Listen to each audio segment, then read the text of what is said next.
there's only a couple guys in the whole world that make me love pro wrestling, and you're one of them. You know, all the bad shit you've heard about us, it's all true. But another thing that's true is we love professional wrestling, and that's why we're here. I'm not sports entertainment anymore. Talk to him, kid. This is a new beginning, and it starts tonight. A new day is dawning for DX. So who you talking to? Hello there, X-Pac 12360 fans. We are coming at you with a brand new episode. I'm Christy Olsen. We got producer Jimbo Frank on the couch. Hello. Mark Donica's in the booth. And Howdy. now I give to you the one and only, the man, Mr. Shawn X-Pac Waltman. Hey, everybody. Hello, Shawn. We are going to be breaking down the week's hottest pro wrestling headlines for our fans today. And we have got a big interview with Shawn Daivari and the Holly. We chatted with them yesterday. I cannot wait for the fans to hear that. It was a good one. Molly doesn't do many interviews. She doesn't. I can't remember the last any time she did one, actually. So. Well, she chatted with you. Yes, she and did. Me. And we are going to get to that. But first, Raw was in LA this week, right? So that's when I see that, I'm always going, I'm like, I bet Shawn is there. Were you there, Shawn? I was there. You were there. Yeah, you know I was there. I know, We talked about this yesterday. All right. And I really wanted to grill you for the backstage details, and you wouldn't give me any. No, I wouldn't. No. Because I don't want them not wanting to do anything around me. Well, give the fans a little bit of juicy inside dish there. What happens when you go backstage at one of these things? Well, what I was trying to spit out there before I got this frog in my throat is I don't want to have everybody be afraid to do anything around me because they're afraid I'm going to come on my show and tell all the secrets. There, I spitted it out. Spitted it isn't even a word, but no, it was a great time. Well, who'd you and run I'm into? half-assed just kidding about that. But I ran into, well, besides all my friends, ran into Tracy Murray, NBA legend Tracy Murray. Oh, wow. Ran into Rick Rubin, Oh, the legendary Rick Rubin from Def Jam Records. He's a god in the music industry, and kind of looks like God in that picture right there, doesn't he? Does he still have the gnarly long beard? Look at the picture. Oh. Anyway, for everybody Jimbo can't listening, see the there's a picture. He does, Jimbo. Yeah, but He he's the does. man. Did he And try to sign you to a record deal? Yeah, I turned it down.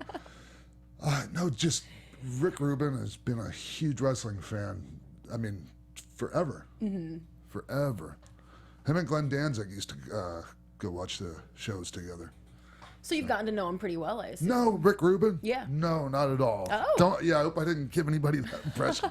Was this your first time meeting him? No, but saying hey in passing at the Rainbow Bar and Grill doesn't really count as knowing somebody. Right. All the cool people hang out there. They You're do. rocking the t-shirt I'm today, rocking too. I the like t-shirt, that. Yeah. I like that. Well, you ran into the guys from Tool also? Tool. Is that right? Travis Scott, hip hop artist Travis Scott. That guy he just about shit. Actually, I think he might have shit when he saw me. Really? Yeah. It's like maybe one of the all-time biggest freak out moments I've ever encountered with somebody. And it was a fellow celebrity. It was very cool. Like, that's Yeah. kind of cool. Yeah. What did he say? He's 23. He's 24 years old. Mm-hmm. So that's right at that age. Mm-hmm. What did he say to you? He couldn't really say much. I'm just going to be honest with you. He just kept telling me how he can't really say anything because he's so. Anyways. Well, that's you cool. get the picture. You would just expect someone like that to be kind of jaded. You've got to be a pretty big deal to him because he meets a lot of celebrities. Yeah, I imagine he's used to trying to be too cool for school, right? Mm-hmm, exactly. So, but whatever, man. Hey, I would do the same thing if I ran into somebody that. I mean, maybe not to that degree, but I would definitely. I'm not afraid to let them know I'm a huge fan. I love that about you. You always say, like, mark out. It's fine. Why not? Right? You're not like it pisses me off when I hear people use the term "mark" and as a derogatory term. Mm-hmm. Fuck off. You're like half of the people using it like that are marks themselves. That's so Well, true. most of them actually. Yeah, Shawn, Actually, people have been calling me Mark my entire life. Well, you are Mark. Well, Mark Donna. Mark Donica. well, there was a big after party too. Is that right? This might be where you really. never gonna where tell you really anything shut it down. again. I know. Seriously, I'm gonna just keep everything to myself from now on. I can't. Well, you posted some pictures. Not Did from ya? the party. I'm not from the going party? to tell you who it was. How about that? All right. Well, one of the current WWE stars who lives here had a just little moved here. shindig, from what I hear, and we can only imagine that it was quite a ruckus. No, time. it really Not wasn't. ruckus. No, that's the thing. I shouldn't have told you because no. Oh, I don't want you to not tell us stuff. Well, I mean, all right. Here's the deal. Raw gets over early here on the West Coast.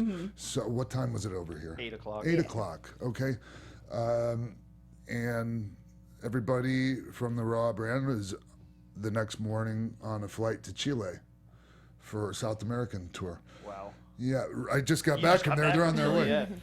yeah. So one of the guys just recently moved here and actually is. Well, I'm not going to even say where he lives. Well, no, that's fine. But it is up. It is in the hills somewhere. I'll go that far. And how you doing? I'm not going to say who it is, but everybody. Well, not everybody. A lot of people showed up. Yeah. Yeah, And it was Yes. chill. You're telling me, not ruckus. it was very chill and uneventful. Other than a bunch of people just having a good time and you know.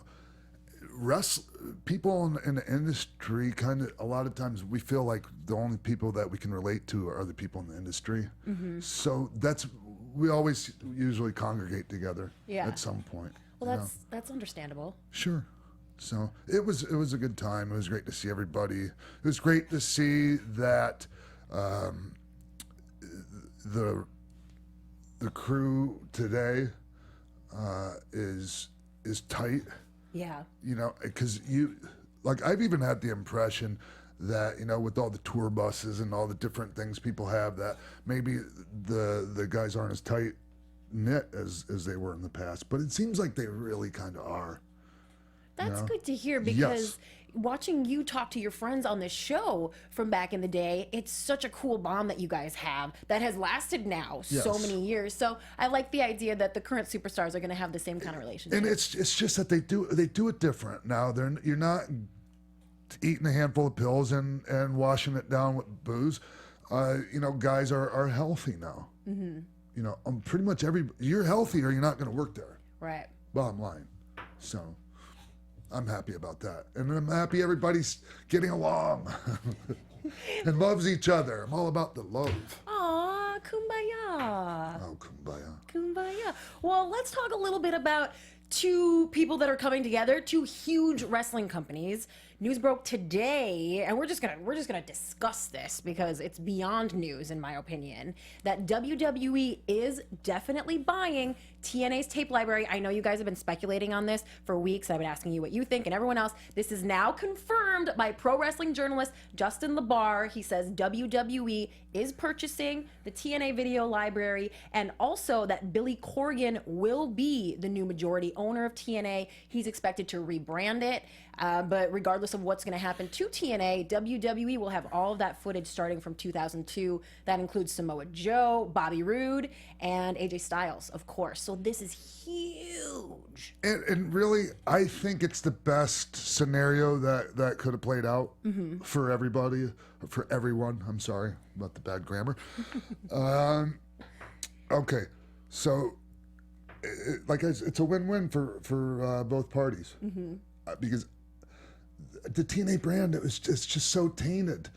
Yet there are a lot of guys that are currently there that probably wouldn't get picked up or brought back to WWE, and so it's great that there's still going to be that place for them, and that they'll be able to build a brand from scratch and hopefully do it the right way. Because Billy, I have a lot of faith in Billy Corgan that he's going to do a really good job. So I think this is going to be a good thing for the industry. Yeah, and I know a lot of people were concerned that WWE would buy the entire company and then just take the tape library and shut TNA down. Well, honestly, Christy, the entire company is the tape library, almost. Okay. So I mean, that's really where the worth. That's where the that's the only thing worth anything. I mean, I'm sure they have some rings. Mm-hmm. And some other equipment, but really the tape library and the intellectual property is where it's at.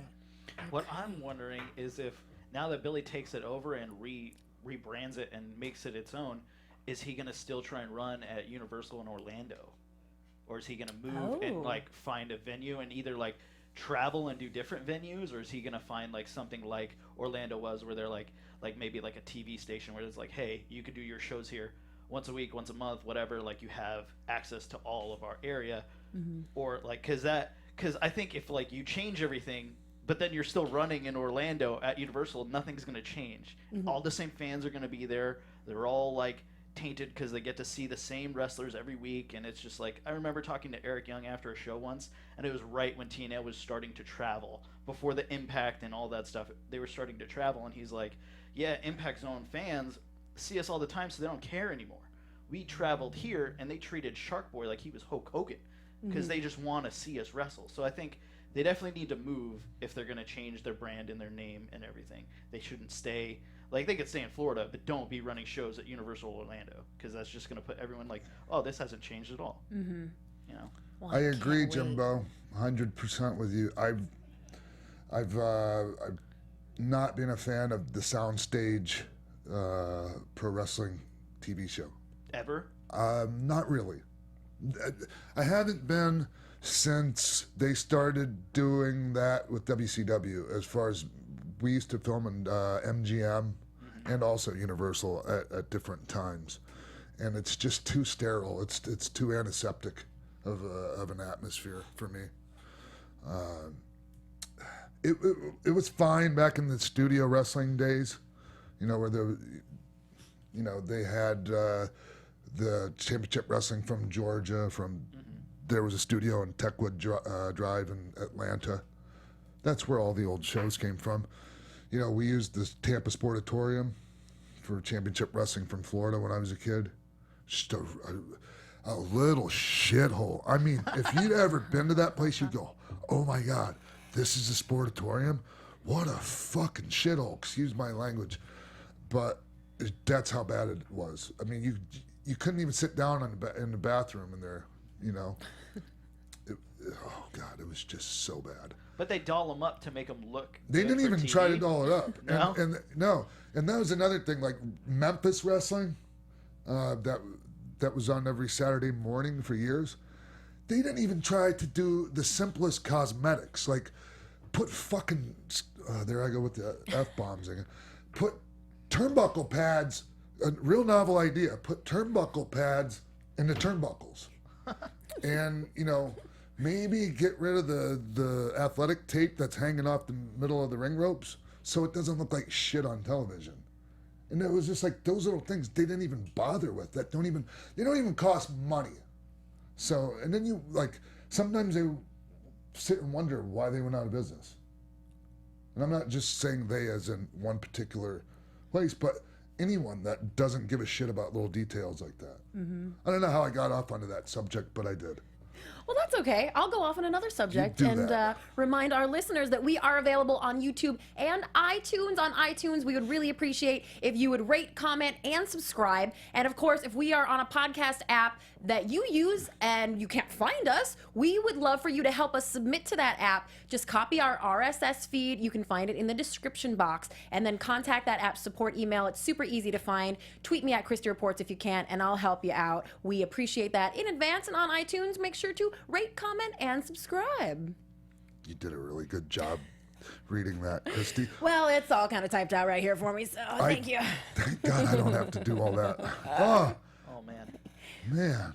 Well, that's why I'm here. And the other reason why I'm here is because I got the scoop on this week's pro wrestling news headlines. X-Pac 12360 Wrestling News. Yeah.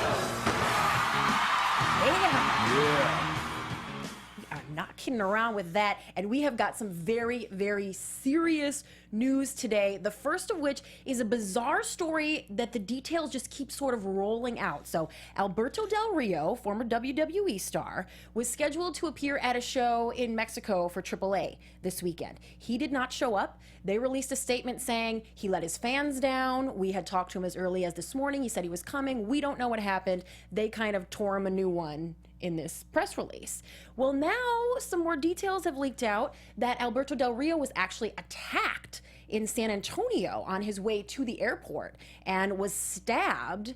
He posted some photos on Instagram and a little story, and then there seemed to be speculation that that didn't happen. People were thinking maybe he was in Orlando for TNA's Bound for Glory, or that he was really trying to pull one over on AAA and that he was making an excuse. Well, today reports have come out. There are witnesses. There is a police report. We now know that Del Rio was actually in kind of a fender-bender car accident. And when the other driver got out of the car, they had a bit of a play on words, let's say. And Del Rio decided to just walk away and head to the airport. This other guy attacked him from behind with a knife. This is just insane, you guys. And he did suffer some cuts to his head and to his forearms. So he was hospitalized, and actually he says he wanted to charter a flight and get to that AAA show, but he couldn't. He had a loss of blood, and he was getting stitches.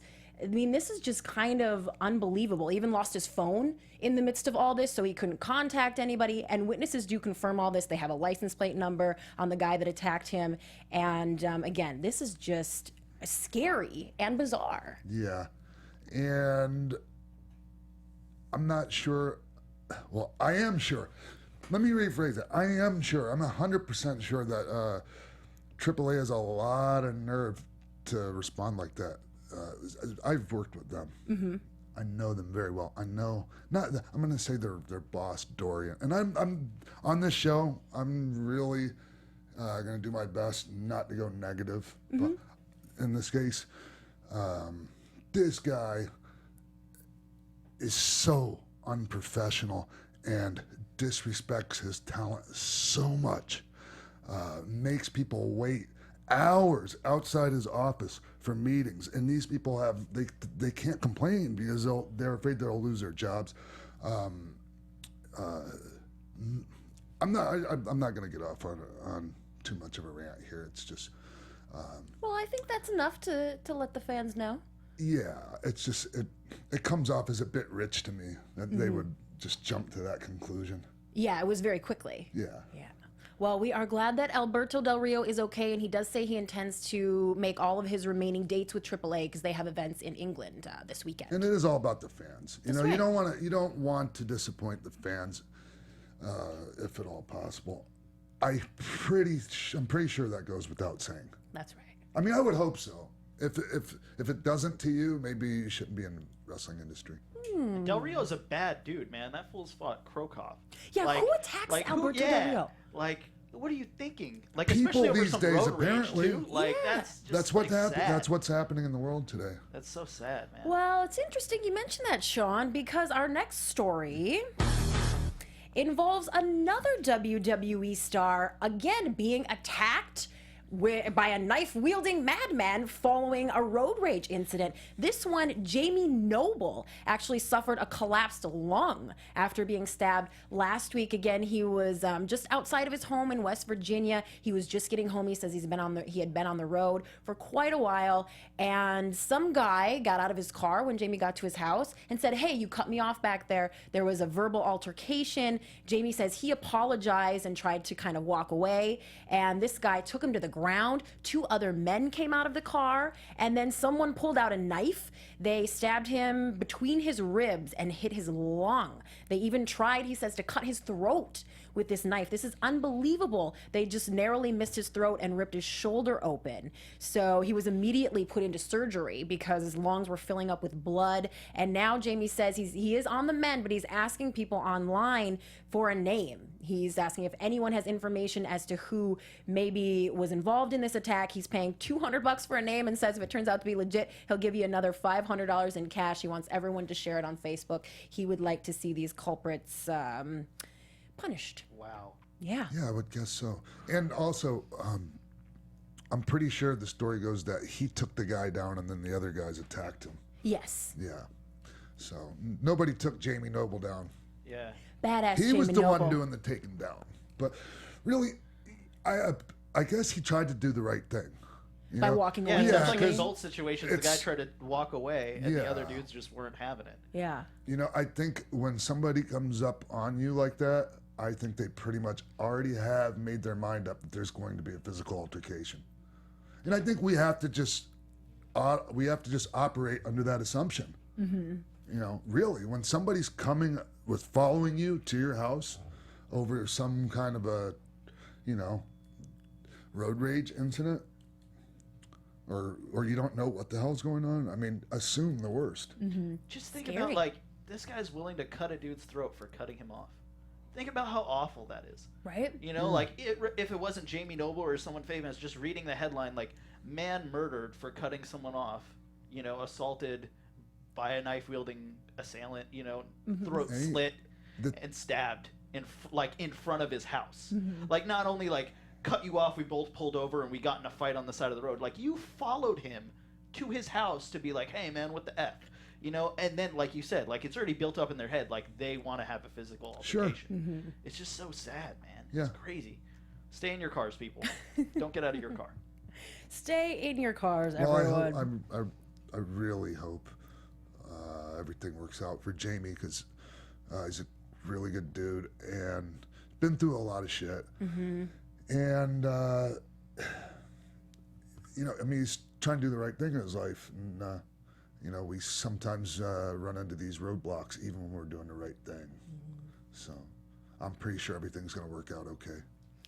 Oh, well, I like that segue, actually. New roadblock is definitely up for some former NXT talents. News hitting this week that 3 NXT wrestlers have been released. First up, Hugo Knox. You guys might know, real name Stuart Tomlinson. He was a pro football goalkeeper in the UK, so that's soccer people. And he started at WWE in December of 2013, never ended up debuting on TV. He just kind of gave a little note on Twitter this week and said that he and the company have parted ways through mutual agreement. So not a lot of drama there. However, former Tough Enough winner, this was her $250,000 contract winner from last season, Sarah Lee, has also been released by NXT, which may not be a surprise to a lot of people who watch the show. She's never debuted on TV either. However, what she posted on Twitter was a big surprise. It appears that Sarah Lee is expecting a child with fellow NXT star Wesley Blake. She posted a photo of the dog and May 17th and a copy of What to Expect When Expecting, along with maybe a little sonogram picture there. So, no questions as to why Sarah Lee was released. We don't know, however, though, there is one more, Carolyn C.J. Dunning. We don't know why she was released. She was a nationally ranked bodybuilding bikini competitor. She signed with WWE first in March of this year. And it looks online like she's taking individual bookings now on her own. So no word as to what's happened there, but I will keep you posted. Well, please do. I shall. And Because now... inquiring minds want to know. That's right. That's right. I heard Sarah Lee had well, I don't know if she had to, but she deleted that tweet. She after did delete it. posted it. Mm-hmm, she did. So I'm sure WWE isn't happy about that. Because I'm sure that just raises people to be like, oh, you fired her because she's pregnant, blah, blah, blah. Nobody, we don't know details on how that. No, No, I know, I'm her saying- her 1 year contract for Tough Enough would have been up around this Oh. time, right? So it likely could have And had nothing. it's- They maybe didn't even know. You can work a lot of jobs while you're pregnant, but ours isn't one of them. So, all right, people. Well, You know, here's the thing, though. Okay, the 2 winners of Tough Enough, how are they doing now? Neither one of them, or wait, one. So the she's- Yeti is still there, So right? she's released. The Yeti, Josh, he's going by Bronson, is still there. He has not debuted on NXT TV yet. However, some other contestants, Mandy Rose has debuted with NXT TV. She's from the same season. Mata's still down there. Patrick is still down there. So there are a few of them that are on. Oh, our own Daria Baronato, of course, has been on NXT TV. She's doing fantastic. So there are a couple kids from that cast that are still doing well. But they're not the winners. Nope, they sure aren't. Oh man, we covered that season of Tough Enough here at AfterBuzz TV, and we had a lot to say about all that. Go back and watch it, guys, if you have some time. And now we'll move on to a good news story. Yes, positive news. Former Spirit Squad members appear on SmackDown last night. This was so much fun. It was a mini Spirit Squad reunion, the first appearance of them on WWE TV in nearly 10 years. This, of course, has to do with the Dolph Ziggler versus The Miz career title match that's going on at No Mercy this weekend. So The Miz brought out the Spirit Squad. It was just Kenny and Mikey, though. And they ended up attacking Dolph Ziggler, their former Spirit Squad member, as Nikki. And the reason why a couple of the other guys weren't there, they have been asked, were they contacted to be there? And Jeter, so that is Johnny Jeter, says that he was contacted about it, but he had to decline because it would have been a conflict of interest with his current employer, as he's no longer in the pro wrestling business. So it sounds like maybe he's got, I don't want to say a serious job, some sort of a job where they didn't want him appearing on WWE SmackDown, which I just think is kind of was a maybe really he just cute had segment. to work that job on Tuesday. That could Maybe be. it was as simple as that. That could be. They wouldn't give Like him he time just couldn't off. get it off. That's Yeah. right. Yeah, but either way, this was a great segment. People were so excited to see them out there. And this thing that they're building between The Miz and Dolph Ziggler is so good. Very well done. So good. Very yeah. well done. You know, like we were talking earlier about the speculation on whether Dolph's going to retire or not retire, but, you know, Transition leave, to a different role, maybe, or whatever the case may repackage, be. whatever it might be. Regardless of what happens at the end of this, tremendous job building this up. Making the IC title mean something. Miz has done a fantastic job. Dolph's done a great job chasing it. And, you know, the writers and producers have done a great job on their end, too. Yeah, all of SmackDown They has need a been pat just on the great. back when they do a good job, because everybody's always bitching about, you know, the writing and all this when they don't like something. So. That's so true. That's true. Well, and I don't want to outdate this news segment because we'll be up for the next week, but Bill Goldberg will be on ESPN tonight, and he is expected to announce that he's returning to the company. There is a lot of talk of a Survivor Series match between him and Brock Lesnar, so when that turns out to be true in a few hours, I didn't want you guys to think I missed it. That's why Good. she's Christy Reports. That's right. That's right. And this has been your X-Pac 12360 news for the week. I am your managing editor and chief correspondent of AfterBuzz TV's Pro Wrestling News Division, and we will be right back with an interview with Holly and Shawn Daivari. Stay tuned. What's up, party people? Roxy Stryer here from The Tomorrow Show with Keven Undergaro. We're your twice-weekly broadcast of one man's midlife crisis and the mad millennials in Star Trek uniforms that follow him. And I'm one of those millennials, Lauren LaGrasso here. We've had some amazing guests like Russell Simmons, Ileana Douglas, and Craig Gass. Coolio, right? Christian Blatt in the house to tell you to go to thetomorrowshow.com to check us out. We're live every Monday and Thursday from 10 to midnight Eastern. That's thetomorrowshow.com. Be there or be square, whatever that means.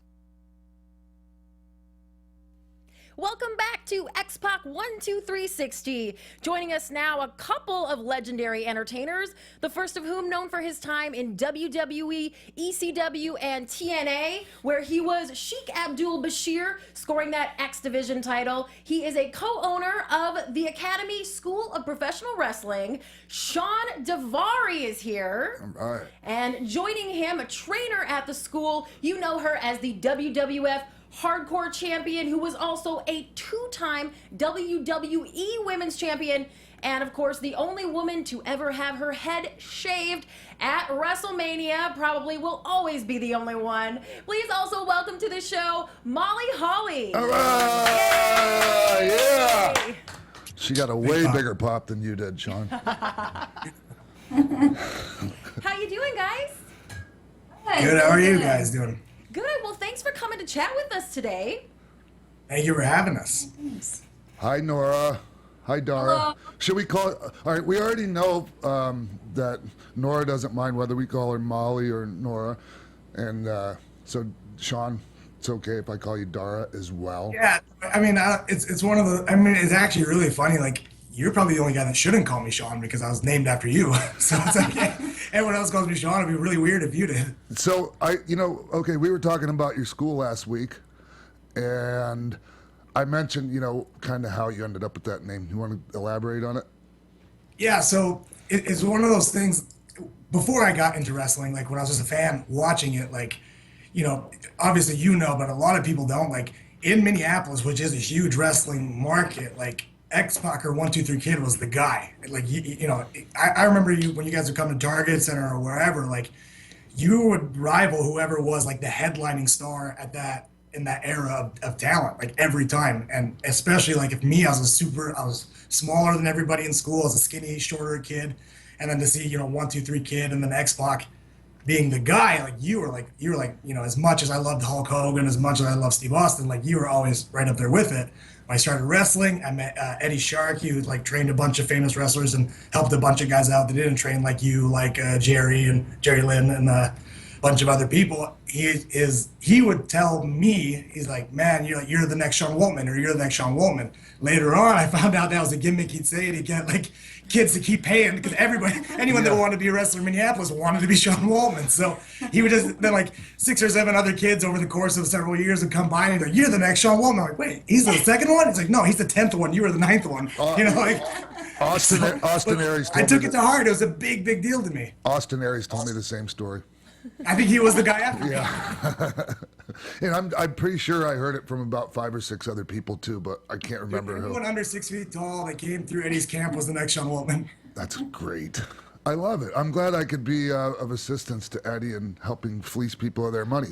Yeah. Right. No, totally, dude. And here's the funny thing too is I know why Eddie was saying it, just to keep people happy and keep them coming. Yeah. But like later on in life, like I realized that me and you are a lot alike, but totally nothing to do with wrestling. Yeah, that's true. It's really crazy, true. Right? Yeah. Nora, how'd you get involved in this situation? Well, I'm friends with Dara, and I'll ask you how that happened in a little bit. But I'm sorry. Keep going. Yeah, he told me what he was gonna do, and he asked me if I wanted to be a part of it. And at first, I didn't know. I mean, I don't know. I just wasn't sure about it. But he actually took me to an indie show recently, and it just reminded me of how much fun it is to see people following their dreams and to see, little kids in the audience excited about the good guy versus the bad guy. And I don't know, it just kind of like reignited my passion. And so I was like, yep, I'm in. Whatever he needs me to do, whatever capacity, I'm in. Well, I knew that Shawn and Ken were talking about starting a school, but really last week when I heard you were involved, no offense, Shawn, but that's when I got really excited because I think you're one of the best female wrestlers in the history of the industry. Bro, it's true. It's true. Like no one knows. Like there aren't female mechanics really, and like Nora kind of sort of doesn't even know that. She just shows up and does her job. But like we all knew the girls that were around when she was around. Like they couldn't have wrestling matches if they put at that time, like Trish Stratus versus Stacy Keibler, like they can go on for an 8-minute segment. There's no way that could happen. Like Nora was the one that made people that girls that didn't know what they were doing look like they knew what they were doing. Like who could be better teacher than that person? That's right. And Nora, can you tell everybody your background, where you started? I know where you started because you and I are from the same school. Am I right or wrong? Well, I'm from Minnesota, but I moved to Florida right after high school. And my actual first wrestling school was in the backyard of a trailer park. They had like garden hose for ropes, and the people who were running it were trained by Jim Neidhart for 2 weeks, and they decided they were good enough to run their own school. And so that's where I got my like very first intro to what pro wrestling was. And I had been wanting to get into Dean Malenkos' school, and at the time he was saying, no, I'm not training any more girls. I've been there, done that. I want nothing to do with it. And so I just was working in the indies around Tampa, and then I got booked just to do a dark match with WCW, and Dean Malenkos saw me wrestle Malaya Hosaka, and he pulled me aside and he said, if you want to come down to my school, you can. And I needed it. I was horribly green. There was so much I didn't know. And so Dean let me come to his school, and every now and then Eddie Guerrero would stop in. There'd be lots of other guys from the Tampa area that would come in. And so I'd say I got most of like my skilled training from Dean Malenkos. I would imagine. And when you finally went to the school, was Dean's father already passed? He had already passed. Yeah. Yeah. Well, I'm sorry you didn't get to experience the great Malenkos, because he was an amazing teacher and an amazing man. Yeah. You couldn't have had a better teacher, honestly, Nora. I'm so grateful for the Malenkos way of teaching wrestling, and hopefully when you all get your students, you'll pass some of that stuff on to them.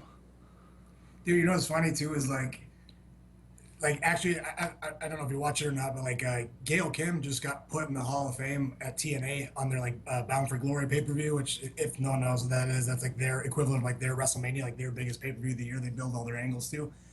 And when Gail was doing her like Hall of Fame speech, she put over all the girls that helped her out, and then like as she was done putting over all the other chicks that helped her out, she stopped. She goes, "Oh, and by the way, like a specific shout out and thanks to Molly Holly."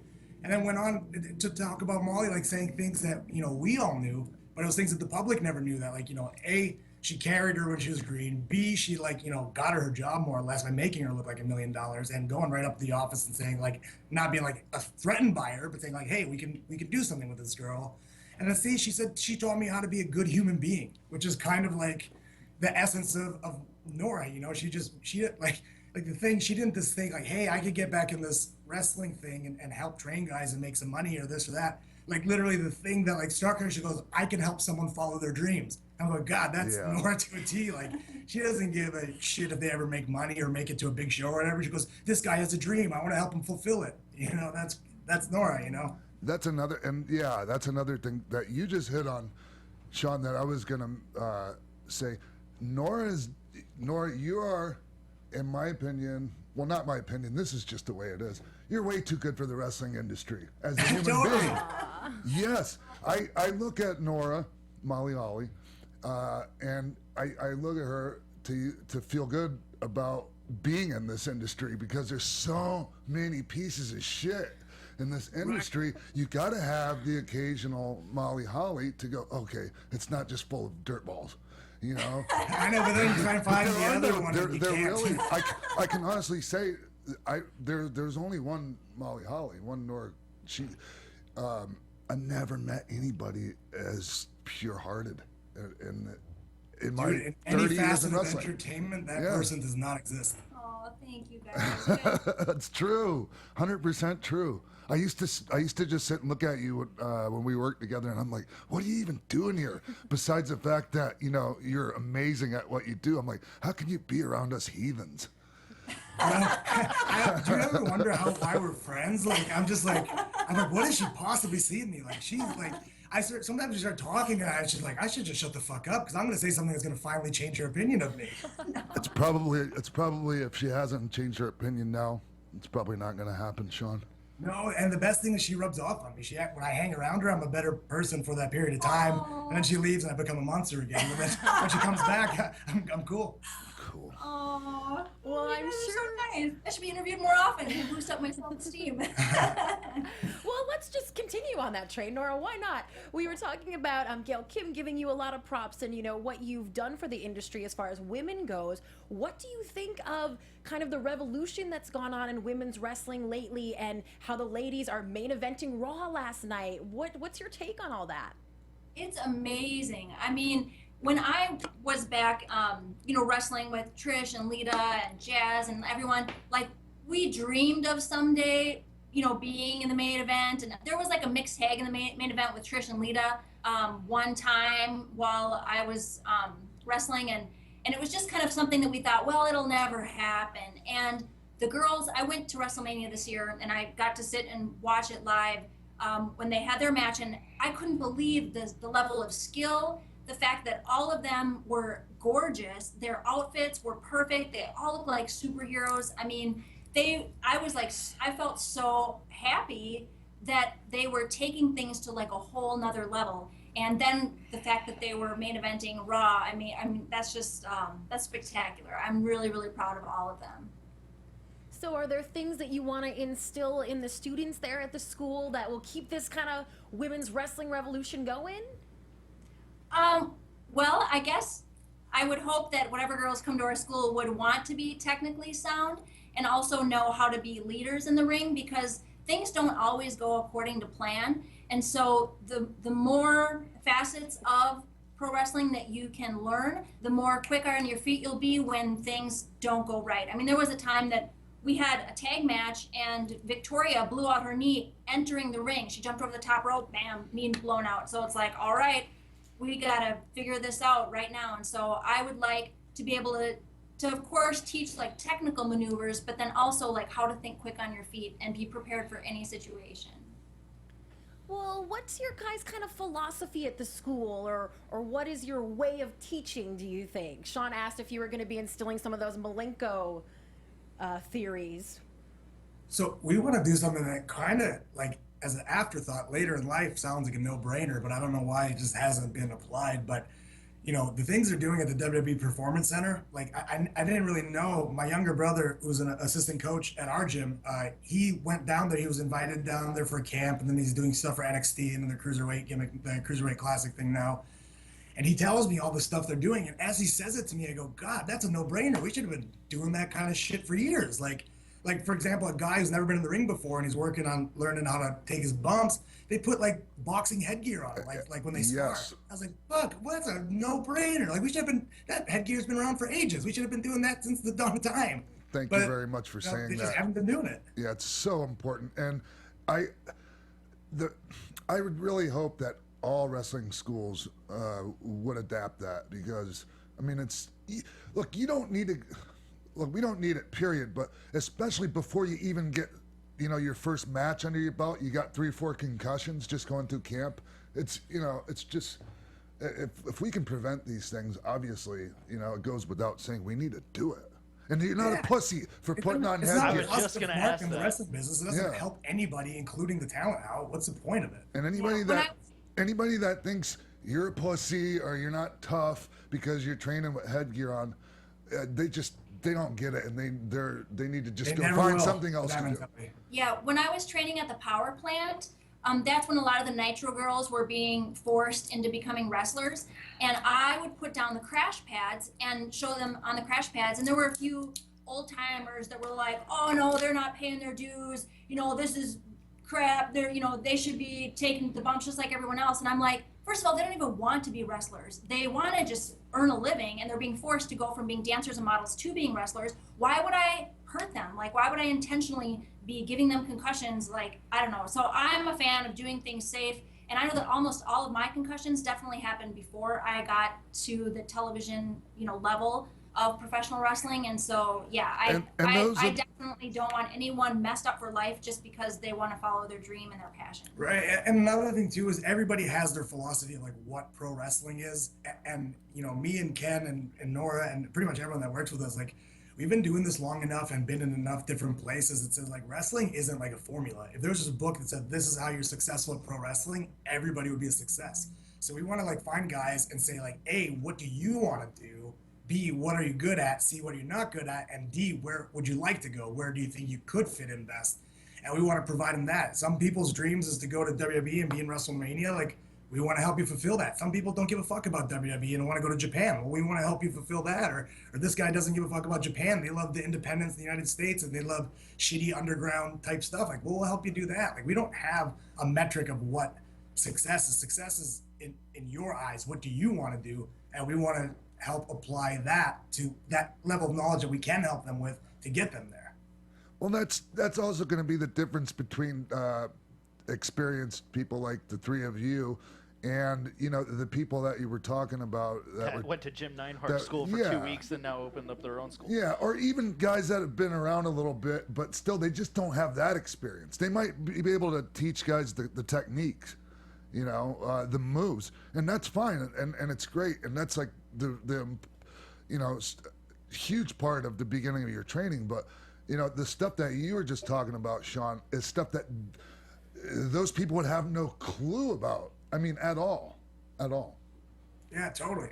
And like I said, it's not, because you've been everywhere and done anything, but like there's a lot of guys that like when they're, say they're a WWE guy or WCW guy, like when that runs over, like their wrestling career is over. Like they don't know how to fit it anywhere. Like I give you an example, like Buff Bagwell, like he couldn't work really anywhere else but WCW. In that environment, in that world, he fit, he worked. But like once that was over, he didn't have the enough tools in his toolbox to be able to go to Japan or Mexico or Hackett in New York or, go wherever he wants so he can continue his career. Whereas, Ken could, Nora could, I did, you did, Cannon could, Eric Cannon could, my little brother can. Like, we're guys that would get our foot in the door somewhere and they go, yeah, you can hang around. Like, we can make money with you. And that's, we could apply that to whatever someone's hopes or dreams or aspirations are.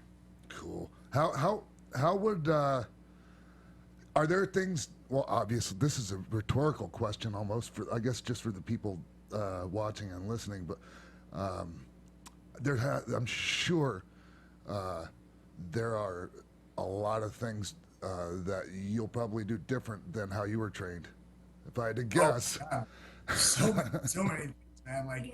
Like one of the things Nora said was like the paying your dues thing. Like I understand why people do that, but if certain things about paying your dues are detrimental to your career, like I just don't see the purpose of it whatsoever. There is no purpose. It's Like bullshit. what? It's bullshit. Dude, to me, paying your dues is driving 400 miles a day for 4 days to come home with $800. That's paying your dues to me. It's not breaking your neck before you even get an opportunity to do that.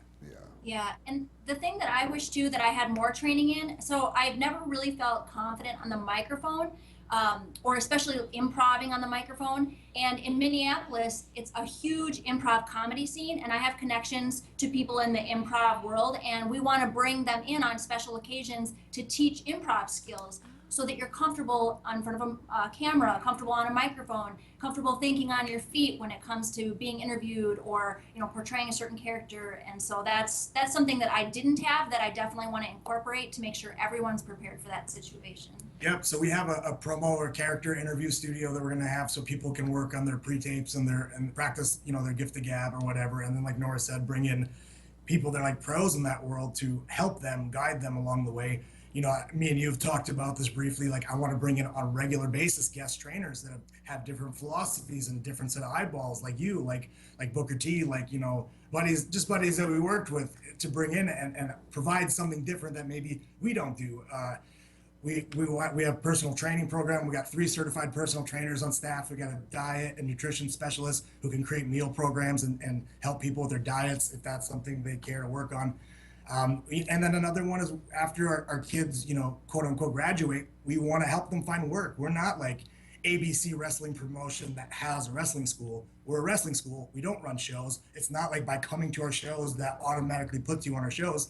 If you graduate from our program, from the academy, we want to see what you're capable of doing, where we think you could have success, and then we're going to help you get your foot in the door there. We want to put packages together. Like we all used to do is we used to, go to UPS and send out VHS videotapes, We used to mail them out to different promoters, get our name out there. Like, we want to take that service in-house and be like, hey, this guy is great at this. He's not so good at this. I bet you all Japan would love him. And then use our industry contacts. I'll, buzz Muda and Kaz and just be like, hey, I got this guy. Take a look at him. Here's his YouTube link. Here's an 8x10.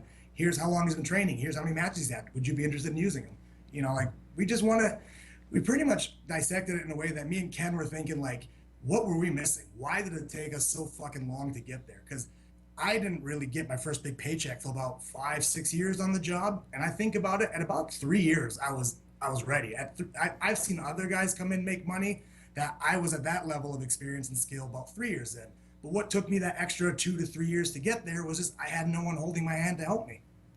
Well, I mean, if you want to put it that way, holding your hand, but I think it's just really just giving guidance and letting the younger people in on the mistakes that you made in your career and the things that helped you, and so they can do their best not to make the same mistakes and to take advantage of the like the things that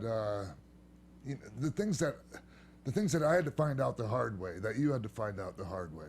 Right. That was one thing I noticed. My understanding of like sports entertainment like skyrocketed once I got signed to WWE, because I was able to have guidance and communication with these agents and producers that have been everywhere and done anything. Like, if we had the like say me and Fit Finley, for example, have an hour-long conversation at the bar, I probably learned more in that 1 hour conversation than I did the prior 2.5 years. It's like we want to hopefully get that dialogue or that kind of training and education to our kids way sooner than we had the opportunity to get. And I remember kind of my first eye-opener into this, because I was kind of thinking like, because I did a bunch of shitty, stupid stuff that sucked and I hated doing it. And then when I, got to the dance, I remember thinking that that's the way things should be done until I met Bobby Lashley the first day he ever stepped foot in a wrestling ring. And then when he got called up to TV, he was ready. It was like a year and a half later.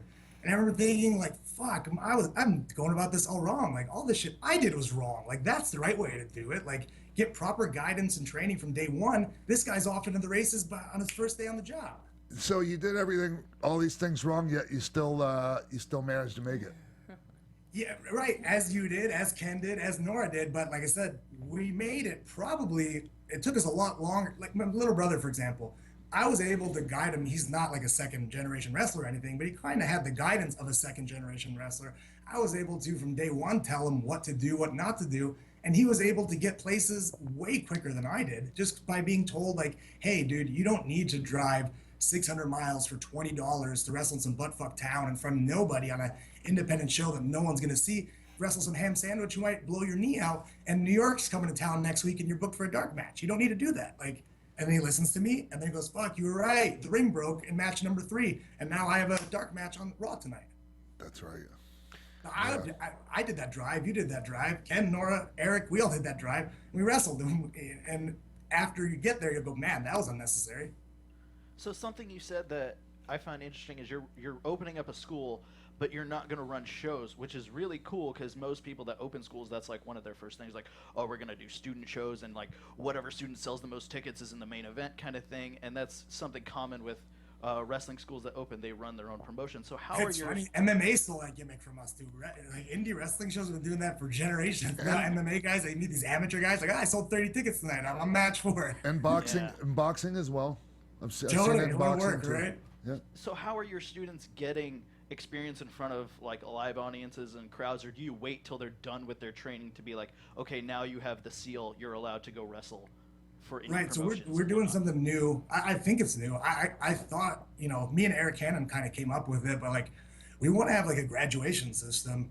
And, kind of like if you ever go to like WWE.com, they have like an alumni section that has like the guys that have been through the doors and kind of guys that are shits. They don't put them up there. So it's like, if you're an indie promoter and you want to see who's available, you go on that thing and be like, oh yeah, this guy, that guy, this guy. And then we want to have something similar to that where we have a page of graduates. So if somebody, say for example, we don't graduate them, they suck, they have the option. They can go through training again, or they can leave our facility. But if they go someplace, and obviously this will take a while to get out there and for people to learn about it, but I think once they do, every school is going to copy it. If they go to some, ABC wrestling in fucking whatever town, and they go, oh yeah, who trained you? Oh yeah, Ken and Shawn in Minneapolis. They could jump on our website and be like, you're not on the graduates page. So if they're the drizzling shits, it doesn't like kind of bring our name down. Wow, that's a really good idea. That is a good idea. I don't think it's been done before, but I think it could work. Well, it's kind of similar to martial arts schools listing their black belts. Right. So nobody can, go around saying, yeah, I'm a black belt under, so-and-so, and they're full of shit. You used to be able to get away with that before the internet. Yeah, before technology. And going back to Nora and training, it seems like, Nora, you had a hand in training like really early in your career, because in WCW you were put as Miss Madness and part of like Macho Man's Team Madness to help train Gorgeous George. What was that like working with her and working with Macho Man? Well, Macho Man actually recruited me to train Gorgeous George before I was ever signed to anything. So I was locally wrestling in Tampa, and Lanny Poffo was on some of the same shows as me. So Macho Man told Lanny, like, hey, I want my girlfriend to learn some wrestling. Do you know of anybody? And Lanny was like, oh, I know this girl, Nora. I've seen her on some shows. She'll probably help her out. So Macho Man called me. I was a telemarketer at the time. That was my career, selling magazines. I worked at Subway. I worked at Subway, and then I left Subway to be a telemarketer. So anyway, Macho Man asked me to take a leave of absence from my telemarketing job to teach Gorgeous George to wrestle in this warehouse in Florida, and I said yes. And then during that time, he saw me training her and how well she was doing and catching on to things, and just the way I interacted with her. And he asked me if I wanted to be part of his entourage on television. So that's how I got my big break, is that he went to the office at WCW and said, hey, I want to bring this girl on TV with me. And so I got in with the Team Madness with Medusa, Gorgeous George, Sid Vicious was in there a little bit, but Macho Man. And then after Macho Man left, so like I was on TV for a year with him, and then he left the company and they didn't know what to do with me. So they brought me to the power plant. So I trained at the power plant with Sarge and Paul Orndorff. And then eventually they had the Nitro Girls come there, and then I was one of the people who would train the Nitro Girls. So training is just second nature for you then? It just comes naturally? I think so. I mean, I've been an athlete my whole life, and like I was captain of my gymnastics team, and one of my jobs was like to encourage and like help the underclassmen and all that type of thing. And I really liked working with the Nitro Girls. I felt bad for them, like I said, that they didn't really want to do that. So I tried to make it as fun and tried to like help them see it like dancing or things that they were passionate about, try to tie in those aspects of it so that they could try to have as much fun as possible while they were going through it. And we all became friends, and I don't know, I thought it was great. So yes, I also loved wrestling Terry Reynolds, Stacy Keibler, Tori Wilson. Like anytime I had to wrestle them on TV, that was like, oh, I was like so excited because I can use my creativity and I want them to have fun. And so yeah, I guess I like training, even though I didn't really see myself as doing it now, this season of my life. I am like excited about it again. So I think it's going to be great. It is going to be great. To what fucking Gail Kim said in her Hall of Fame thing, and what me and Shawn have been talking about, like that's like textbook Nora. It's like has zero to do with business, has zero to do with having good matches and drawing money. It's like, oh, you're miserable. How can I make you happy? Let's do this. You know, here's the thing though, Shawn. There's something to be said for doing things for the right reason, for the love of it, and the money and all that other shit will come. Yes. You know? That was exactly, I don't know if you heard it, but that was what Gail said in her Hall of Fame speech, was she said, special shout out to Molly Holly, you know, blah, blah, blah, thanks for carrying me. But at the end of it, she goes, and most importantly, thank you for teaching me to be a good person. Because you said, if I'm a good person, good things will come. And they did. And I was like, that's Nora. Well, when you were talking about the goals of like, if you don't know if the people who sign up for the academy, if maybe they just want to do indies, or maybe they want to go to Japan, or maybe they want to be in the WWE. For me, I honestly was like totally happy doing biker bar shows in Tampa and wrestling at VFWs in front of like 50 people. Like, I didn't really see myself as anything more than that. And so when people kept encouraging me and giving me opportunities and kind of pushing me out there, like Lanny Poffo would like force me to, he goes, get your gear, go to the show and say, I'm here to do jobs for your stars. He's like, you get your face out there. And he was just, I'm like, well, I don't know, I feel stupid. And he's like, you can do it. And so it was like through encouragement of others, I was like, wow, maybe I really can be on TV. Maybe I really, you know, so if there are people who maybe their goals start out small, they're like, hey, I just love wrestling. I just want to wrestle at the local VFW. But if they've got lots of talent and potential, like I'm not afraid to say to someone like, hey, it's okay to pursue something bigger, and it's okay if you don't make it.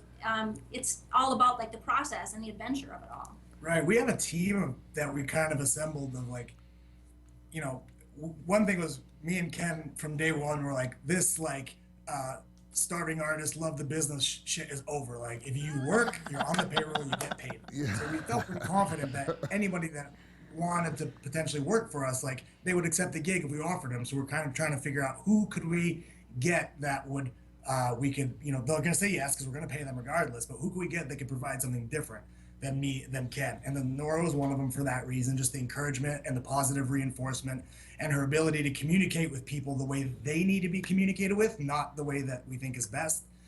And then like there's my little brother, for example, who's, you know, good hand, but he's like starving right now. He's like super passionate and hungry. So like he's someone that can motivate that type of person. And then we have Eric Cannon, for example, who's like super talented, could fit in anywhere, but he's the guy, like Nora said, he was totally content with the independent scene. He really doesn't want to go to WWE and travel 300 days a year or tour Japan for 2 weeks a month. He wants to just do what's comfortable. And like for that type of person, Eric can level with them. You know, we want to make sure we have enough people that you could land, you could resonate with every type of person, hopefully. And if there's someone that enlists that for some reason none of our trainers can resonate with them, we want to figure out what that is and how we can help you, because we don't want to say like, no, you don't fit into anybody, because as you know, in entertainment, it's not a box. It's a completely outside the box industry. Entertainment can succeed in any way, shape, or form. Did you work with Eric Cannon in WSX, Shawn? I didn't, but I teamed with them in the Shikara King of Trios. Oh, okay. During the same weekend that I had my match as 1-2-3 Kid with El Generico. I hear he has vicious chops. Who? Like Eric Cannon. Oh, I don't know, because he didn't shot me. But I tell you what, Eric is another one of those guys that's like really kind of like too nice, almost too nice a guy for wrestling, but not quite like Molly. No. Something I wanted to ask. I've heard you say in interviews before, Daivari, that when you were a character, you were working with like Hulk Hogan and Shawn Michaels, and then when they kind of changed you to be more of a wrestler, you were a little lower on the card. And how important is like being a character, and you've been like the same character kind of in all your wrestling runs, but you always change it a little bit. And then Nora, you've been like Super Molly and, you know, Molly Holly Crash's cousin. So just like how important is being a character, and is that something you're like really pushing in your school, developing of characters? I mean, it's 100% based on your aspirations and your goals. Like if that's what somebody wants to be, then if you want to be a manager or something, like, yeah, let's help you become the best manager ever. If you want to be a wrestler, let's help you be the best wrestler ever. For me, it's kind of like there's an on-air persona, and then there's like what the office actually needs out of you. And then when I was a character on the show, I was something that the office needed me to get heat and be like the heater for whoever I was working with, usually as a manager, as like a gimmick guest referee or something.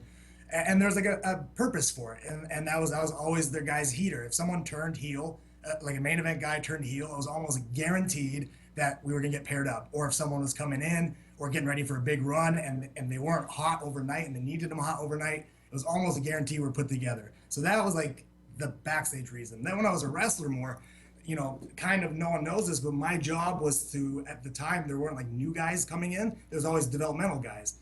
And it was like, we want to see what this developmental guy is capable of. And that was kind of my gig, or someone coming back. So like when they were thinking like, hey, we want to pull Cody Rhodes to the main roster, what could we do with him?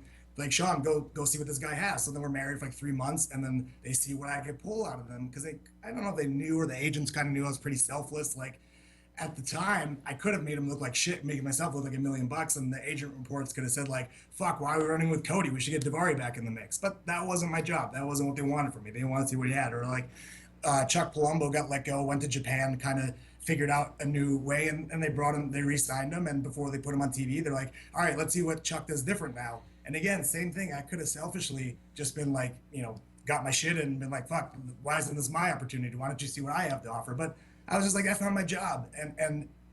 And by doing that backstage job well, what the office wanted, it kept me on the shows and it kept me paid. Like there was like, it wasn't a very, if you weren't on the show, like on TV, you weren't on the international tours and you weren't on the house shows. I was the only guy that might be on Sunday Night Heat for 5 weeks and still do every house show and every international tour. So it kind of worked as far as getting me paid, and like, you know, I still was figured in, but that was kind of my job. So I don't mind. I just always figure out like, what is it that you need from me? Let me do that well, and maybe I can hang around and make money.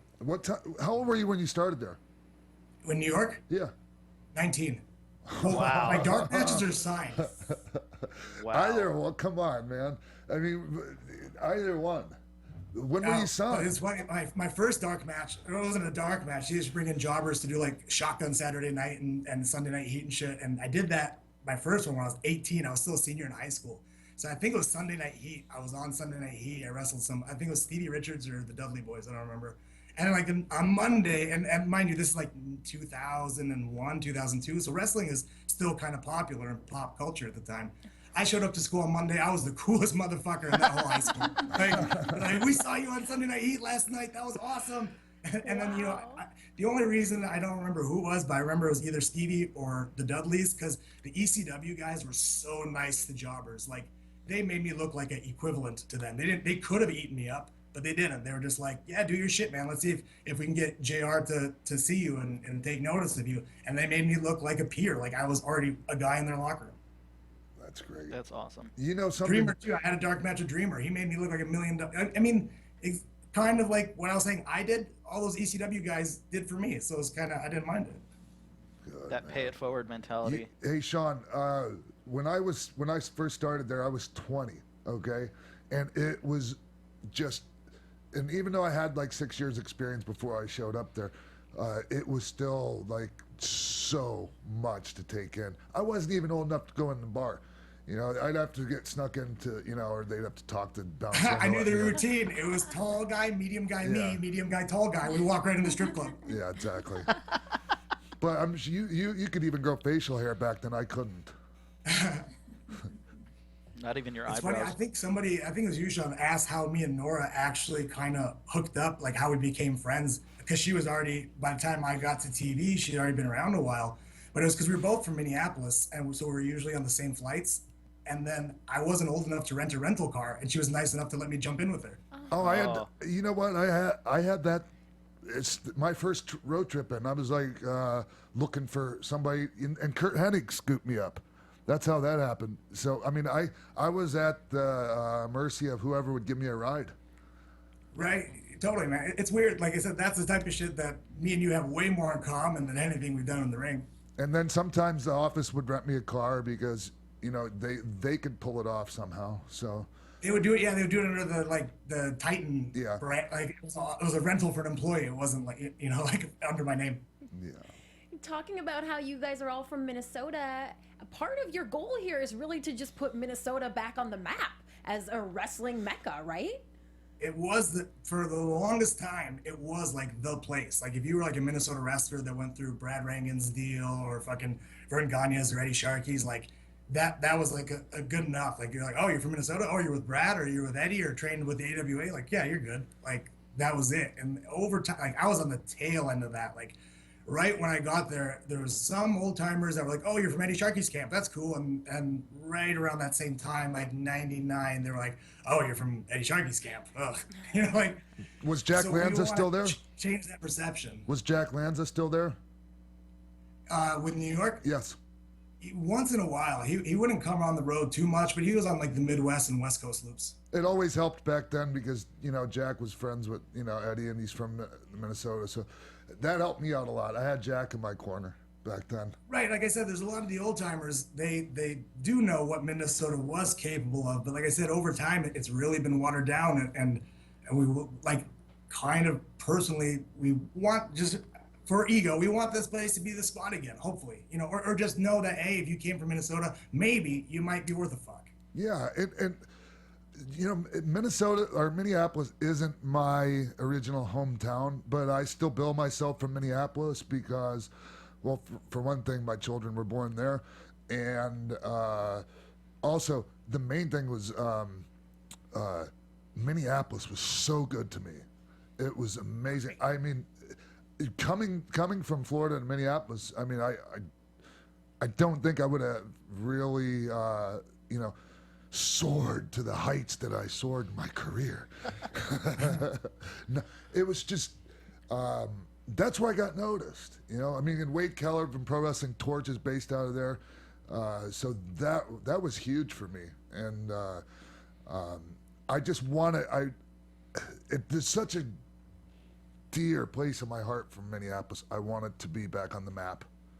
Really do. Totally, man. Me too. And you know, it's something like we have like a tight network of guys that I don't think it happens really in any other place. I don't know why. Like me and you, for example, never ran in the same Minneapolis circuit. And then but the first time we met, like it was like, you know, you were like, hey, you're a Minneapolis guy, and we clicked. And then same with Nora, and same, you know, even like Brock Lesnar and Kurt Hennig. Like by the time I got to TV and I met them and started hanging out with them, like we never met in this area. But as soon as word was like, oh, you're from Minneapolis, like we were tight for no reason other than that we had that. And I've seen like there's a billion wrestlers from New York and Florida. They're not tight like that. Like we just are. And I want to keep that up. I want someday, somewhere, someone to come up and be like, you know, some guy is established and some new guy be like, oh, you're a Minneapolis guy? Hey, jump in with me. I got some shit to tell you.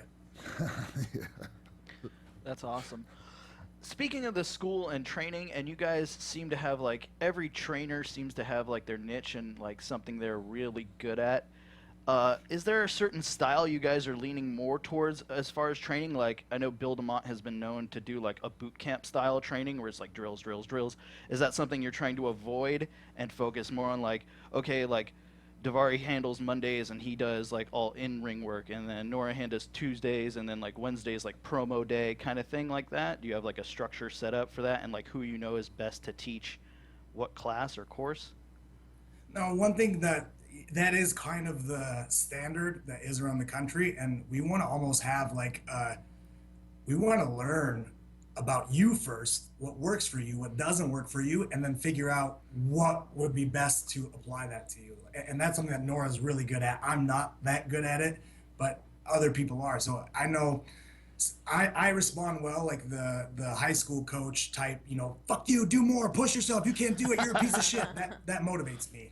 Some people, that deters them. I can picture Molly saying that to a student. You. I don't want to be training with you. I want Nora to train with you. Sorry. You know, it's an open, it's a back and forth. We want to see what works best for you that'll get you the most results, and then we're going to try our best to cater to that. If everything, it's the cookie cutter thing, man. Like, I see so many people come out of wrestling schools before they even tell me where they train. I'm like, where are you from? This place? I bet you train with so-and-so. I could tell because you do this headlock just like that guy does that headlock, just like that guy does that headlock. That all came out of the same place. And then that makes for cookie cutter wrestlers, which is why the business, I feel, when I was in WWE was kind of down. Like all those like cookie cutter OVW guys at the time were like, it was the same fucking guy every time. Same psychology, same idea of what heat is, same way to deliver a promo, same way to shine up a babyface. And it was like, we'd see it, and it was like, how the fuck is someone gonna watch 2 hours of this shit if everybody has the same match? But then now today, I think they're going out there and finding guys that are just already pretty fucking good, and then sending them down to the performance center and just saying, hey, you do this great, here's how we'd like to do it, let's mesh the two together. And I think you see like more, you know, quote unquote over guys today.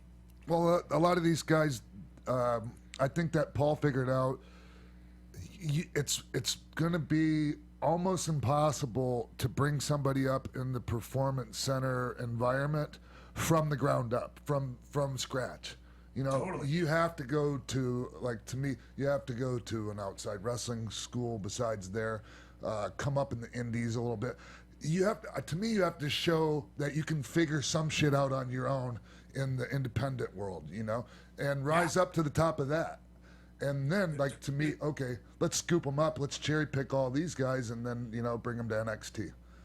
Exactly, because there's little pieces that WWE needs things done a specific way, and you can teach those little things to someone who already got it.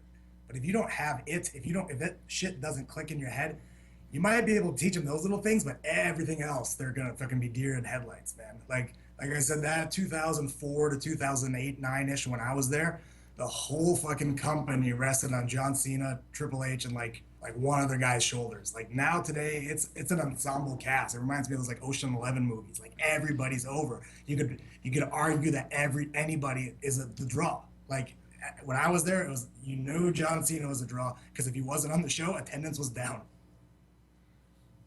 And you guys might be training the future John Cenas of the world, and the future X-Pacs, and the future Shawn Daivaris and Molly Hollys. Is there any part of you now that's going, oh man, we really have to do this now? Like, there's going to be students at this school, and they're going to be staring at us. There's going to be a class. I know you guys have taught a lot before and have done clinics and stuff, but is any part of you going, oh my gosh, oh my gosh? You know what? Not really, like, to the part that you said. That's like, we open our doors November 1st. That's when our first class starts. From November 1st to whatever, I'm 1,000% confident shit'll be fine. But it's from now till then that, like, I'm doing like shit I don't know how to do. Like, I had to go make an LLC. I had to open a business bank account. I'm you know, trying to get in the newspaper, making websites, learning how to fucking do social media for the first time. Like, I'm going, God damn, this shit's hard. Like, once we start wrestling, it'll be a piece of this. Didn't you make your own website before you were even wrestling shows?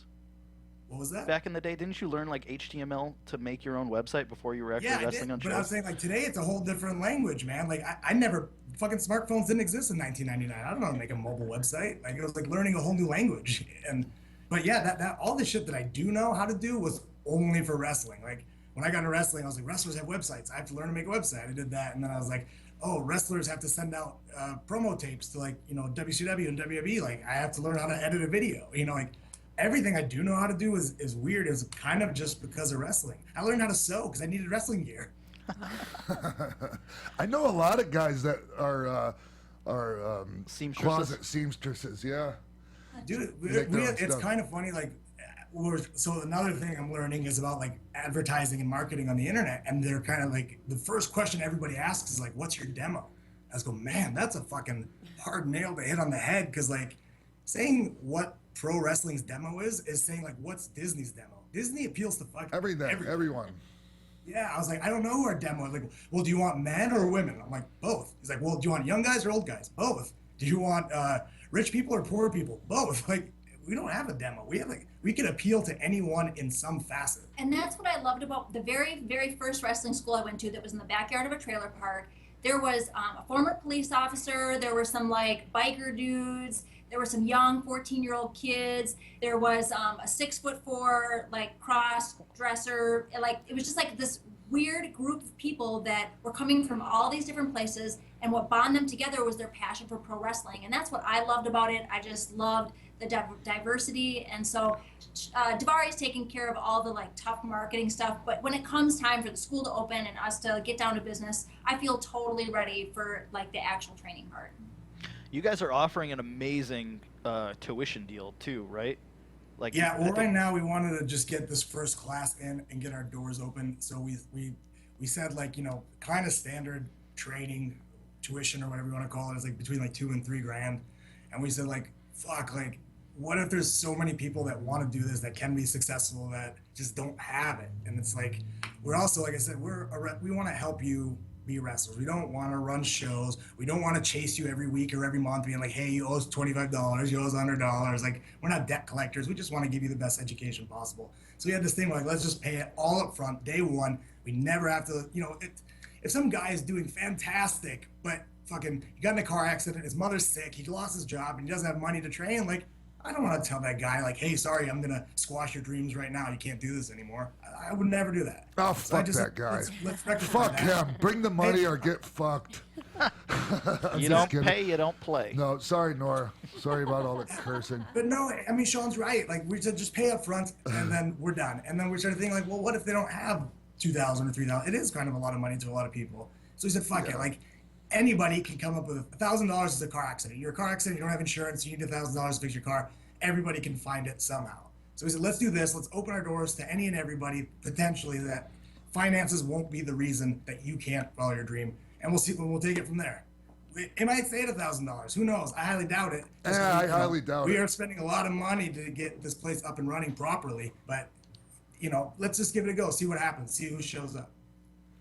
Well, you guys are so busy getting this school going. Do you have time to pay attention to like the current WWE product or TNA, Ring of Honor? Do you keep abreast of what's going on there? Any on the indies? I haven't for years, but I am more so now than ever because of my younger brother. My younger brother keeps me posted on everything that's going on because he's me years ago. Years ago, when I was trying to get there, I knew everything about everywhere, about every guy that I've never even met, about every promoter, every promotion. And he keeps me posted on that stuff. He lets me know what I need to know. He doesn't let me know what I don't need to know. And then when he buzzes me on something, I'll jump online and find it on YouTube or whatever. And I'm like, man, I'm so excited about wrestling again. Like, what was the thing I showed you?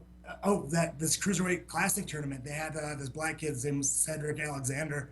I would have never watched that match just because I got other shit to do. And then my brother said, hey, watch this, but, you know, fuck the match. Like, see what happens after the finish.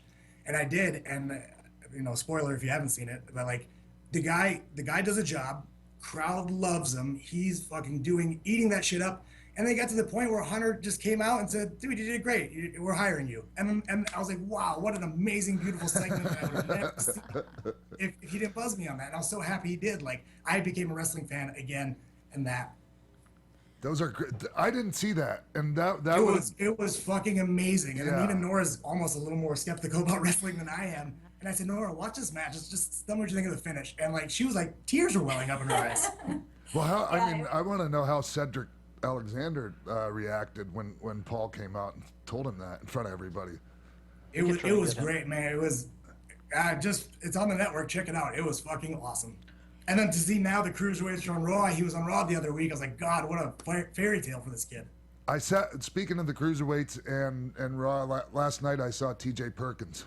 And I remember working out with TJ in 2002 at the Inoki Dojo, and that kid, he reminds me of us, Sean. Or he did.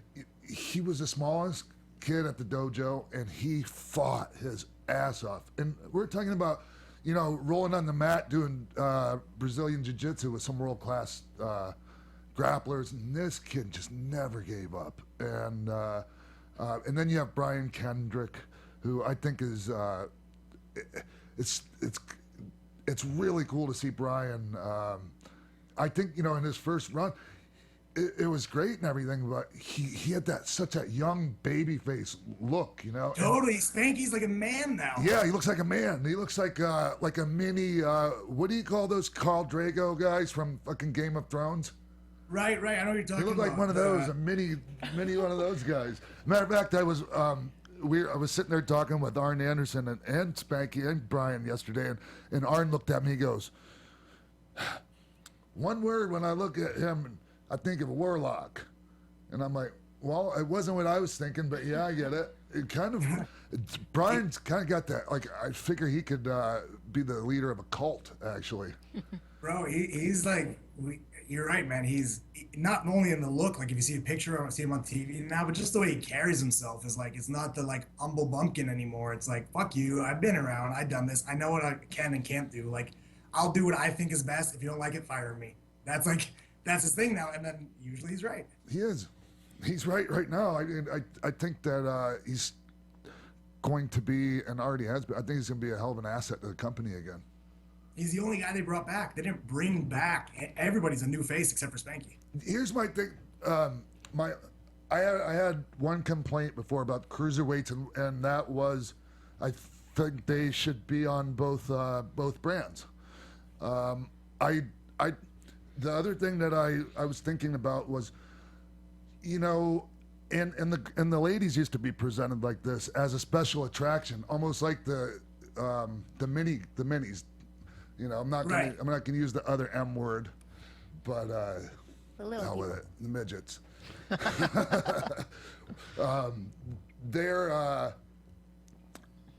They're just kind of like a special attraction, right? And there wasn't a whole division of them. There was just 2 or 3 or 4, and that's how the ladies used to be back years ago. There wasn't a whole like roster of females, or like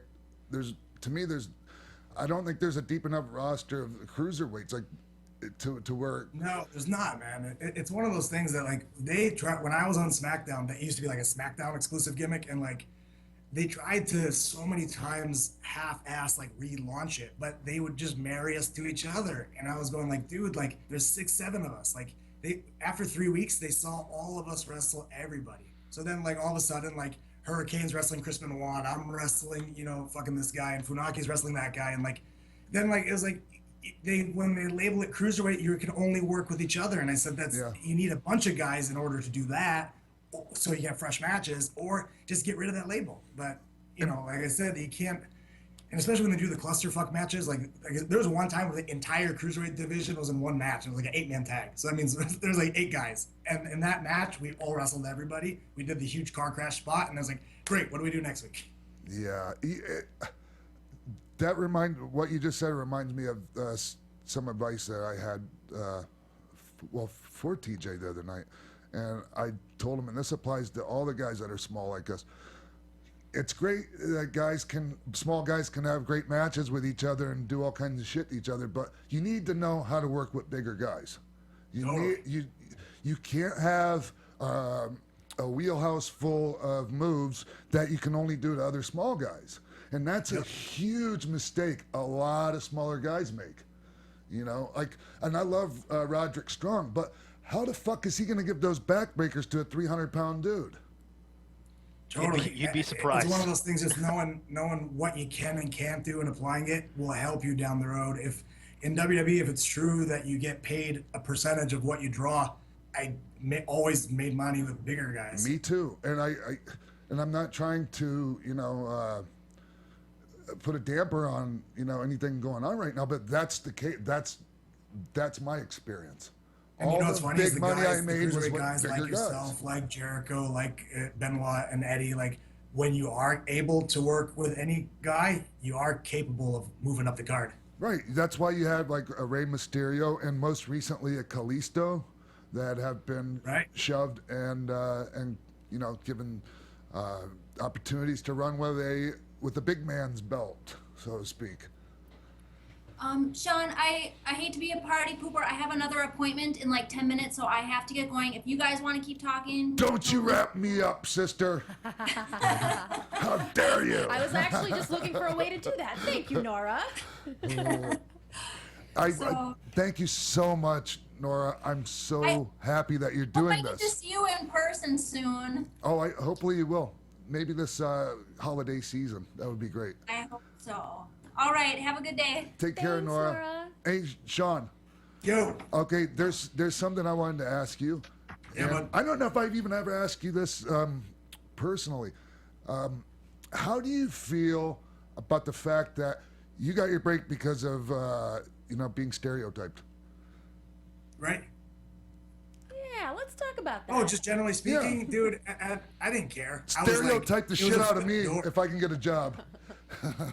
Yeah, totally. No, it was a foot in the door because, like, before I got signed, I think it might have been like at least 3 separate occasions that after like a dark match, they said they were going to sign me, and then they just never called. I remember after my first dark match, I wrestled Austin Aries, and then we walked back, and then Freebird grabbed us and goes, "Hey, let's go talk to JR." And JR was like, "Hey, we're gonna sign you guys. You guys did fantastic. We got pretty much all the WCW guys filtered out, the ECW guys filtered out. We're looking at indie guys again." We're like, "Oh, awesome! So I'll give you a call this week." Fucking 1 day goes by, 2 days go by, 14 days go by, no call. That happened on a few occasions. So like, I was always like, God, just whatever will get me in there. And like people think it's really hard to get to the WWE or to TV or whatever. It's not that hard to get in. It's hard to stay. Hard to stay. Yeah. So, anybody can get in the door. It's just hard not to get kicked back out.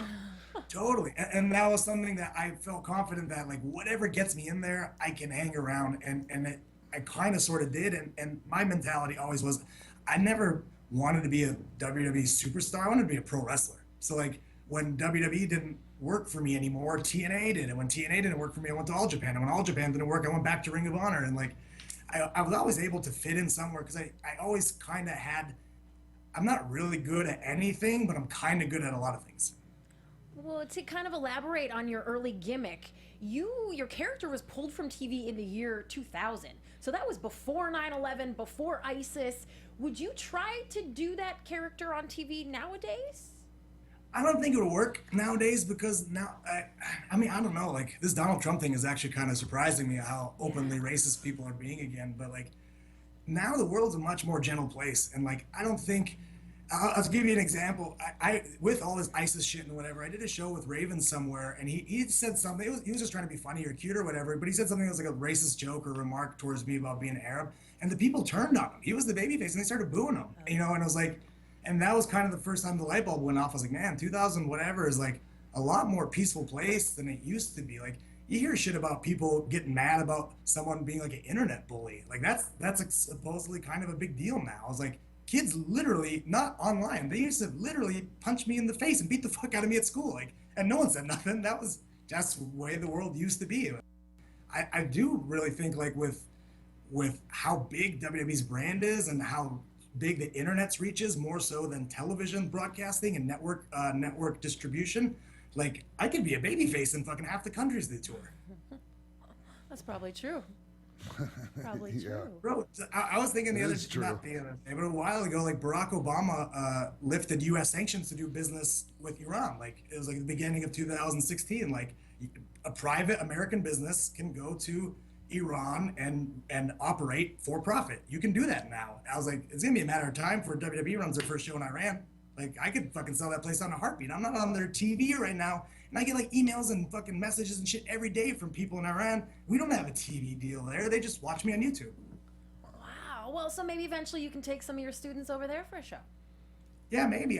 The world is getting so small. Like it's crazy that I'm sure Shawn gets it too. Like we haven't been on quote unquote like network television in a few years, or like on a syndicated network. But people from countries we've never even been to buzz us online all the time saying, "You're my favorite wrestler. You know, I just watched you the other day." I'm like, "Where did you see me the other day?" It's like, "Oh, you watched me the other day." That was on just content that was filmed years ago. Dara, that was just me catfishing you. You're really not anybody's. That was just me catfishing you. You're not really anybody's favorite wrestler. I'm just kidding. Obviously. You are my favorite person to hang out with. Oh, it's kind thanks. of funny that like I miss I totally get now why you, Kevin, and Scott and everyone are like buddies, because like every time I hang out with you guys, it's just I click better with you guys. And now I met Scott since he's sobered up for the first time not too long ago, and I never understood how he figured into the way you guys were. But then now I saw Clean Scott, I go, oh my God, he's just like these dudes. Yeah. Yeah, and even when he's not, man, we all love each other and we take each other for, you know, the positives and the negatives. As cliche as that sounds, and they did for me, and I mean, we do for each other. Shit. Totally. Dude, no one's helped me more than like HBK in WWE's eyes. He was the first guy that said, I want to do business with him. And then he did, and it went well, and that's the most money I ever made. But then at that point, like, I was, I kind of transitioned from a manager to a wrestler. And if he never, he totally could have said, I don't want to work with him. Or if it was proposed to him, he could have shot it down if he wanted to. But he didn't. He said, yeah, that'll work for me. And I was like, fucking sweet. Nice. What do you think, Christy? Well, I think that I really, really wanted to get this little question in because I am dying to know what Shawn thinks about TNA and what's going on there right now with their crisis. And then, we should probably let him go. Yeah, like the TNA thing to me is like, I hope it doesn't get absorbed by WWE, but I feel like 99% sure it will, because nobody can do with that company what WWE can. So how do you put a price on it? Like, wrestling used to be the most effective form of television because it was the cheapest television to produce, to create, to generate ratings, to generate eyeballs. It's not that case anymore with reality TV. I remember when I was at TNA, everybody loved, at Spike TV, everybody loved TNA. They were totally happy with it. It was the highest rated show on Spike TV once they lost the UFC. Until that Bar Rescue show came out, and that thing was getting more ratings than TNA was, and it was a fraction of the cost to produce. And they're like, holy fuck, this show beats TNA, and TNA costs $800,000 an episode, and this thing costs us $60,000 a season. Like, it was like a no-brainer. And that's the thing that's gonna be hard to me, is like, who's gonna pump that kind of money into a brand that doesn't tour, that doesn't have other revenue streams like merchandising, licensing, syndication? I don't see that happening, except for WWE saying, hey, that tape library is worth something to us. That tape library is worth nothing to nobody but WWE. That's true. Yeah. That's true. Well, Shawn, that's just a business thing. I have no idea. There might be other Dixie Carters out there that say, I want to get in the wrestling business. Oh, gee, I hope so, because that sounds entertaining. Well, for the guys, it would be, man. Hey, there's a lot of guys getting weekly checks that feed their kids and their wives and have a roof over their head because of TNA. If that gets absorbed just for a tape library, I don't think many of those. I think the guys that they want, they got. That's true. Well, Shawn, we cannot thank you enough for coming and talking, for Skyping in and talking to us today. Before we let you go, make sure you tell everybody where they can get info on the school.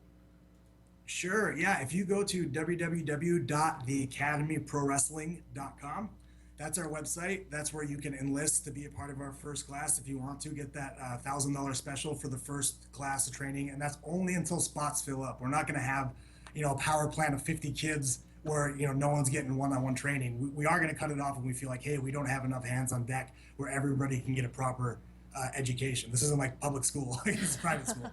And then, if you go on there, it has links to all our social media. You can always buzz us on there. You can buzz Eric Cannon, our assistant coach, Ari Daivari, our assistant coach, Molly Holly, Ken Anderson, co-owner. Any questions anyone has, buzz us. There's a phone number on there. There's an email on there. And we'd love to, I talked to Shawn the other day. We're going to have guest trainers in all the time. And Shawn's kind of on top of my list. Like, I know he wants to come back to Minneapolis. I'd love to have him. I know there are a billion promoters that would love to have him in town too. So it's going to be something cool for existing wrestlers wanting to learn more, and for guys that want to break into the business. He wants to wait till summer. Not sure, but Shawn, thank you so much, man. I appreciate you thanks, coming Shawn. on. I love you, and thank you for having me, I love you Christy. too, man. I love you too, and I'll see you soon. Take care, bud. Thanks. Bye-bye. All right, well, we will be right back with a little bit more X-Pac 12360 on AfterBuzz TV.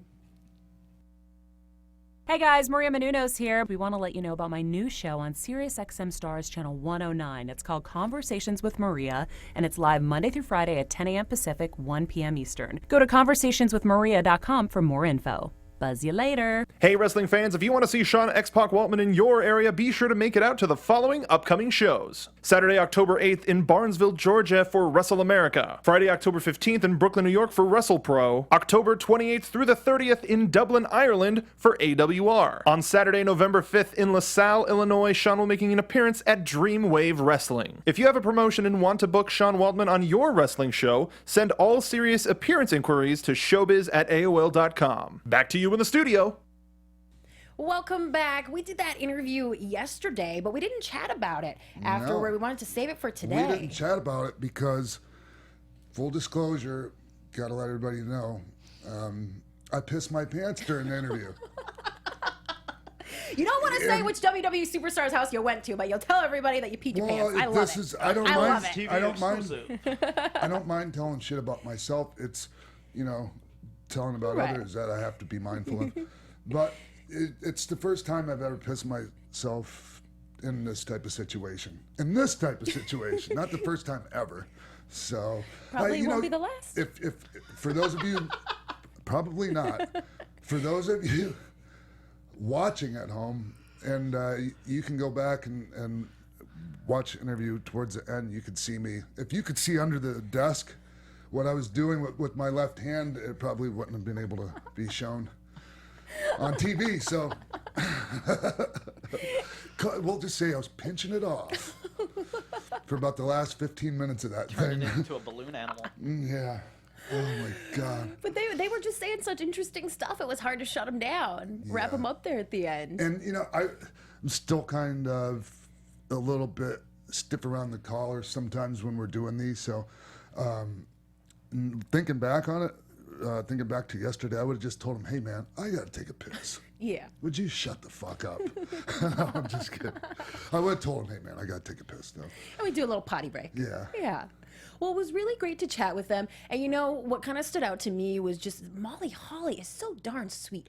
Oh my gosh. And I just did it too. Oh my gosh. I grew up in Minnesota, and she's just so Minnesota nice. I could hear she's got a little bit of the cute accent. I felt like I was talking to one of my relatives. I really, really enjoyed chatting with her. She's one of my favorites. Yeah, well, I see why. Yeah. And we appreciate Shawn being here too. Yeah. I felt so bad though because everybody's dropping F-bombs and it just it deteriorated into that type of a conversation at points in the interview, and I'm watching her eyes, and I can see her flinching every time she hears one of those because she's such a sweetheart, and I've never heard a 4-letter word come out of her mouth ever. No. Ever. So. Well, it was great to hear about the school, and we appreciate you guys all checking us out today. What's up? Something I didn't get to mention that me and Mark were talking about after the interview. Mark and I, anyways. Mark and I. Dick, right? Sorry. Shawn's brother in the Cruiserweight Classic, and when you're watching the Cruiserweight Classic, and it was like every other wrestler had like shorts and kick pads, and no one was really establishing their character. When his brother came through the curtain, you knew instantly this guy's a heel. This guy, like the way he walked, the way he carried himself, the music, his outfit, everything, you knew his character was established by the time he got to the ring, and by the time the match was over, he didn't even win. But I was like, I can't wait to see that guy wrestle again. And that was something I wanted to tell Shawn that we didn't get to. So big props to you, and like keep your brother on that track because he's doing amazing. So. Yeah, bodes well for that school. Yeah. I wouldn't have had Shawn on if I didn't know he was fantastic because I've been in the ring with him. Yeah. So, yep. How is it wrestling like someone who's supposed to be like the next version of you? Well, I mean, that's just what Eddie said, but he's not supposed to be the next version of me. He was supposed to be the original version of Shawn Daivari. But it was so easy. it was a singles match, and I don't have singles matches anymore. And that was right around the time that I quit having them. So ended up stuck in one, and I was like, I don't fucking do singles matches. And he was just like, oh, it'll be okay. And I'm like, all right, whatever. And it was fine. It was great.